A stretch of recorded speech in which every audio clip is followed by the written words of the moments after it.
He looked like dust and loneliness, riding into town with a busted boot and eyes like old storms, but she didn't know he could buy the whole valley with a single call, and that he hadn't let anyone close in over a decade.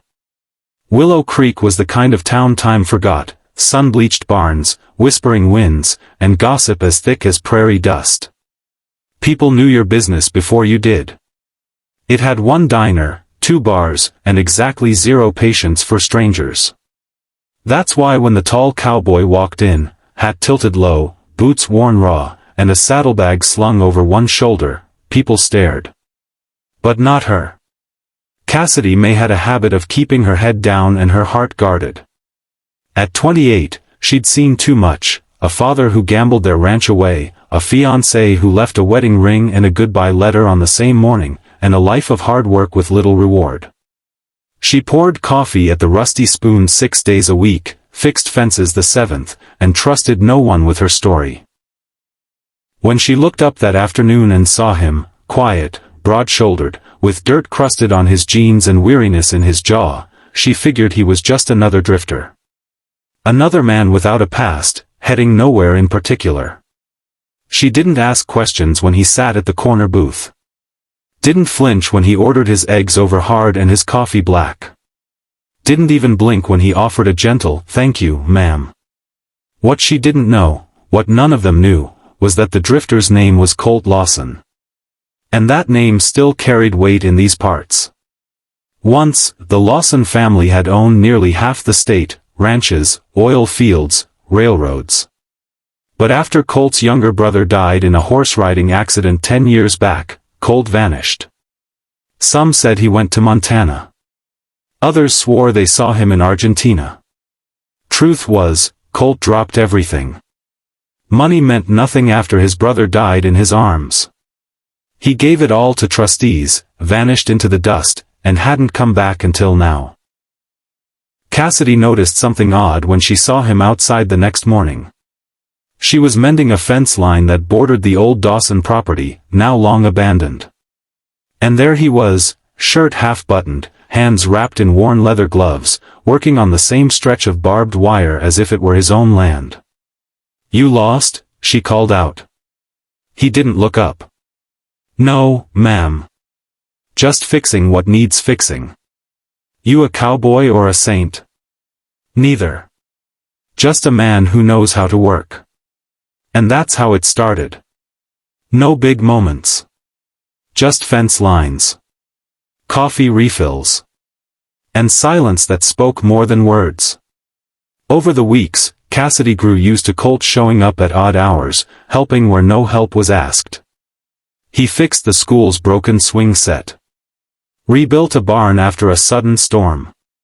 Nursed an injured horse behind old Doc Franklin's vet shed. But he never told his story. Never said where he was from. Never took a cent. And Cassidy, curious as she was, respected that. Until one night changed everything. It was the town's annual fall dance, a tradition since forever, held in the barn behind the diner, with hay bales for seats and fairy lights strung between tractor parts. Cassidy almost didn't go. She hated pretending to smile. But something told her to show up. And when she did, hair loosely curled, wearing the only blue dress she owned, she saw Colt across the room. And he was watching her like the moon had just walked into the barn. He asked her to dance. She said yes. And in that moment, beneath old lights and slow music, something cracked open between them. It wasn't love yet. But it was the start of something fragile, real, and impossible to ignore. Still, secrets don't stay buried forever. The town's mayor, grimy old Curtis Dale, saw Colt writing a check to pay off the Miller family's medical debt. Curtis followed him. Then followed the money trail. And within days, the truth broke like wildfire. Colt Lawson, son of late oil magnate Gregory Lawson, heir to the Lawson Empire, resurfaces in Willow Creek. It hit the diner like a slap. Cassidy read the paper in stunned silence, coffee cup trembling in her hand. And Colt, quiet, rugged Colt, didn't deny it.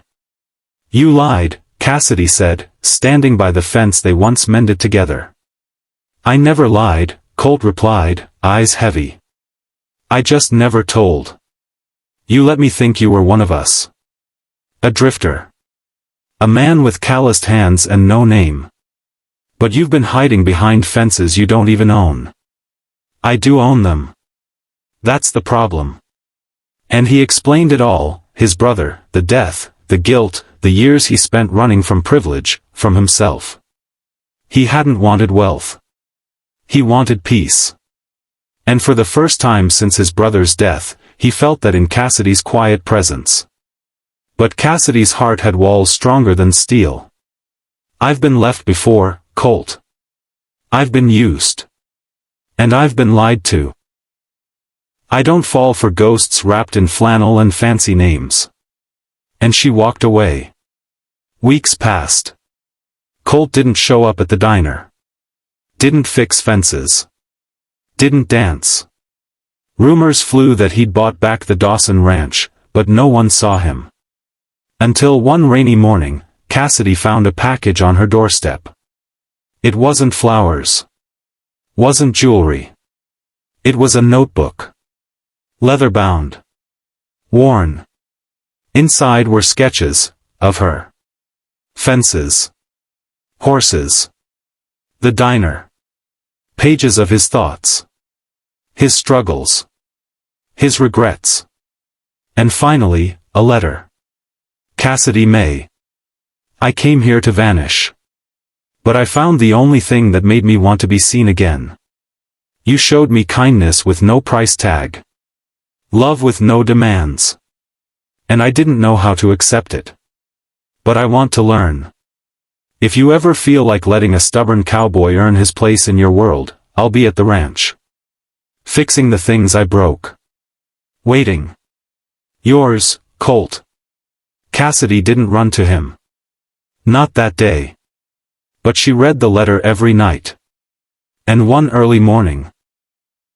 Sun rising over Willow Creek, the scent of rain still in the air, she showed up at the old Dawson Ranch, now alive with new fences and hope. She didn't say a word. Just handed him a cup of coffee. And stayed. In the end, she didn't fall for a drifter. She fell for a man who finally stopped drifting. A man who owned half the state. But gave her his whole heart. Moral message. Wealth can build fences, but love breaks them down. Sometimes, the richest souls are the ones who've lost everything and dared to love again.